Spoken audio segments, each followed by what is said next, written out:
সকলের পক্ষ থেকে আমরা তার হাতে ইনসাফের প্রতীক দাড়িপাল্লা তুলে দিলাম। এই মানুষগুলাকে দেখতে কেমন লাগে? চাঁদাবাজ মনে হয়, দুর্নীতিপরায়ণ মনে হয়, চরিত্রহীন মনে হয়। এবার আমি দুইটি আসনের দুইজন ভাইয়ের হাতে 10 দলের পক্ষ থেকে আমরা ইনসাফের প্রতীক দাড়িপাল্লা তুলে দিচ্ছি। এখানে অন্যান্য দলের যারা আছেন তাদেরকেও মেহরবানি করে একটু সামনে আসার জন্য আমি অনুরোধ করব। যারা দায়িত্বশীল নেতৃবৃন্দ এসেছেন তারা একটু কষ্ট করে সামনে আসবেন।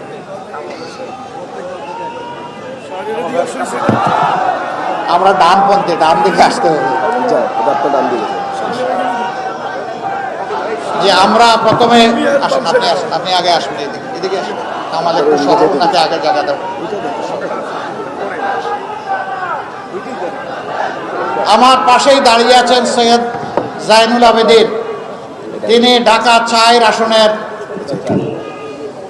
10 দলের পক্ষ থেকে ইনশাআল্লাহ আগামী নির্বাচনী লড়াইয়ে নেতৃত্ব দিবেন। আমরা আপনাদের সকলের পক্ষ থেকে, তুমি হাত বাড়াইয়া, সকলের পক্ষ থেকে আমরা তার হাতে ইনসাফের প্রতীক দাড়িপাল্লা তুলে দিলাম।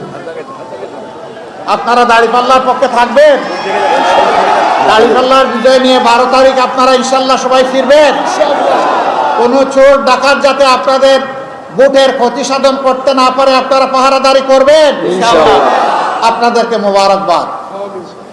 এরপরে আমরা প্রতীক তুলে দিচ্ছি 5 আসনের আমাদের সংসদ সদস্য পদপ্রার্থী 10 দলের পক্ষ থেকে আমাদের ভাই জনাব কামাল হুসাইন, তার হাতে আমরা ইনসাফের প্রতীক দাড়িপাল্লা তুলে দিলাম।